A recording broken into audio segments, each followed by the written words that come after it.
নমস্কার, আমি সৃজা। কাশ্মীরে সন্ত্রাসবাদী হামলার খবর আপনারা সকলেই জেনে গেছেন, কারণ ঘটনার 24 ঘন্টা পেরিয়ে গেছে। পেহেলগামে যে ট্যুরিস্ট স্পট, সেখানে গিয়ে প্রায় 26 জন মানুষের, 26 জন পর্যটকের মৃত্যু হয়েছে, যা অত্যন্ত দুঃখের, অত্যন্ত হৃদয় বিদারক, আমরা সকলেই জানি। কিন্তু এই 26 জন পর্যটক যারা, তাদের পরিচয় তো শুধু পর্যটক নয়, কারণ আমাদের কেন্দ্রীয় সরকার বিজেপি চালায়। তাই এই যে 26 জন পর্যটকের মৃত্যু হয়েছে, তাদের পরিচয় পর্যটক নয়, তাদের পরিচয় তারা হিন্দু।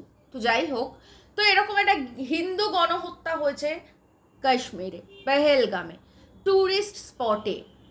অনেক প্রশ্ন উঠে আসছে, মানে মোদিজি বা বিজেপির আইটি সেল যেভাবে ছড়াচ্ছে খবরটা যে হিন্দুদের মেরেছে, তো সেক্ষেত্রে হিন্দুদের মেরেছে, অবভিয়াসলি আমরা পেয়েছি সেই লিস্ট, কিন্তু প্রশ্ন হচ্ছে যে হিন্দুদের মারলো কিভাবে?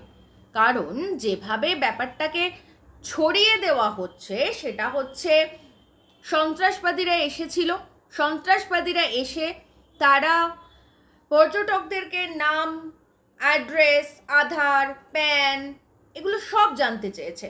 সেইগুলো জানতে চেয়ে তারপরে তারা বুঝেছে যে হ্যাঁ এরা হিন্দু, তারপরে তাদেরকে মেরেছে। এখন প্রশ্ন হচ্ছে, পেহেলগাম ট্যুরিস্ট স্পট আমরা জানি, আর এখন এই মুহূর্তে কাশ্মীরের ট্যুরিস্টের একেবারে ভরা সিজন, কারণ এখন কাশ্মীরে সব থেকে বেশি ট্যুরিস্ট যান প্রতি বছরই এই সময়টায়। ভরা সিজন চলে কাশ্মীরের ট্যুরিস্টের। আর কদিন পরে অমরনাথ যাত্রা শুরু হবে। ঠিক এই সময়টায় পেহেলগামের মতন এরকম একটা গুরুত্বপূর্ণ জায়গা, যেখানে কাশ্মীরের প্রতি 2 মিটার অন্তর অন্তর বাংকারে করে আর্মিরা বসে থাকে, পাহারা দেয়, এরকম একটা সেন্সিটিভ জায়গা, সেরকম একটা জায়গায় রীতিমতন ভরা ট্যুরিস্ট স্পট, ভরা পর্যটক, সেখানে জঙ্গিরা এলো, এবং সেটা পেহেলগামের মতন একটা জায়গায় এলো, যেটা মোটেই এলওসির কাছাকাছি নয় যে হ্যাঁ এলো মারলো চলে গেল, এরকম নয়, কিন্তু অনেকটা দূর, অনেকটা ভিতরে ঢুকতে হলো। এতটা ভিতরে তারা নিশ্চিন্তে ঢুকলো, বিনা বাধায় ঢুকলো। তারপরে পর্যটকদের কাছ থেকে নাম, ফোন নাম্বার, অ্যাড্রেস, প্যান, আধার, রেশন কার্ড, ড্রাইভিং লাইসেন্স, আরও কী চেয়েছিল আমি জানি না। এবং আশা করা যায় যখন কোনো জঙ্গি বন্দুক হাতে জানতে চায় পরিচয়, তখন নিশ্চয়ই ট্যুরিস্টরা বা পর্যটকরা খুব খুশি মনে সেগুলো, হ্যাঁ এ নিন আমার আধার, এ নিন আমাকে মারুন, এটা নিশ্চয়ই করেনি। তার মানে কিছু সময় তারা নিয়েছে, সেখানেও একটা চলেছে টানা পোড়েন, সময় লেগেছে। তো যে জায়গাটা এতটা সেন্সিটিভ, যে জায়গায় এত আর্মি থাকার কথা, এত বেশি প্রোটেক্টেড হওয়ার কথা, বিশেষ করে এখন ট্যুরিস্ট সিজন চলছে, পর্যটক ভর্তি, তো সেখানে তো অনেক বেশি সিকিউরিটি থাকার কথা, সেখানে তো অনেক বেশি প্রোটেকশন থাকার কথা, সেগুলো কিচ্ছু নেই। সন্ত্রাসবাদীরা পাকিস্তান থেকে এলো, পাকিস্তান কথাটা বলছি কারণ ইতিমধ্যেই ঘটনার দায় স্বীকার করা হয়েছে সেখান থেকে। তো পাকিস্তান থেকে এলো, এলওসির এতটা ভিতরে এলো, নিশ্চিন্তে এলো, নির্বিঘ্নে এলো, নির্দ্বিধায় এলো, তাদের কোনো প্রাণের মায়া নেই, তারা নিশ্চিন্তে এলো, প্রত্যেকের প্যান আধার জানলো, বুঝলো যে এরা হিন্দু, এবং তারপরে ধীরে সুস্থে মেরে টেরে দিয়ে আবার পাকিস্তানে চলে গেল।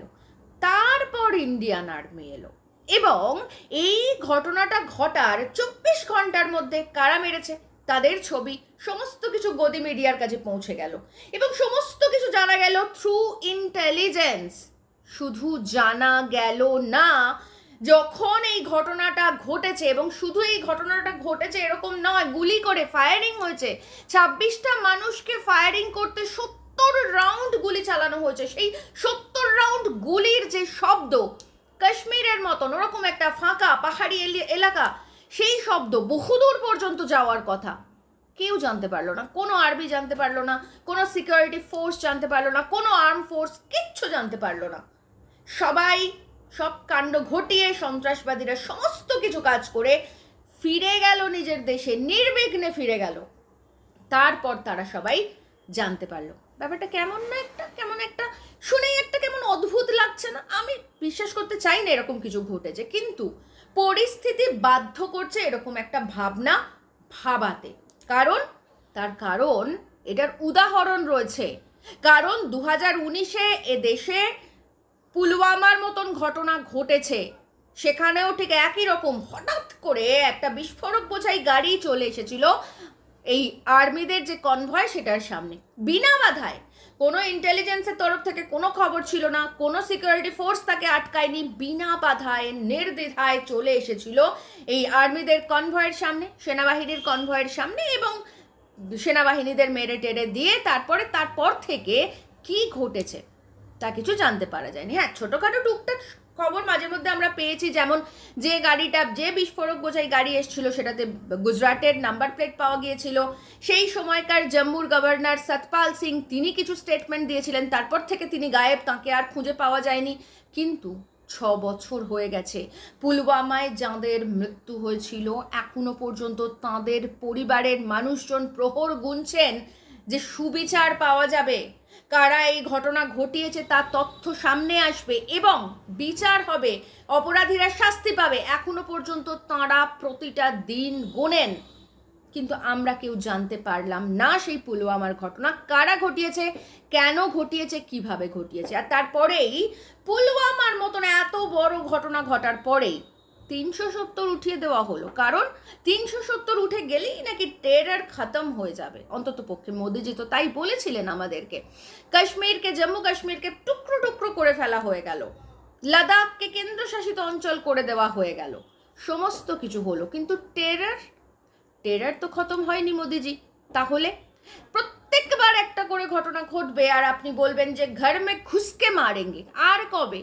প্রত্যেকবার তো ওরাই আমাদের ঘরে এসে মেরে দিয়ে চলে যাচ্ছে। এই 56 ইঞ্চি ছাতি আপনার, এই নিয়ে আপনি সন্ত্রাসের মোকাবিলা করবেন? হ্যাঁ, করেছেন অবশ্য, বালাকোটে গিয়ে 2-4টে কাক মেরেছেন, সে আমরা জানি।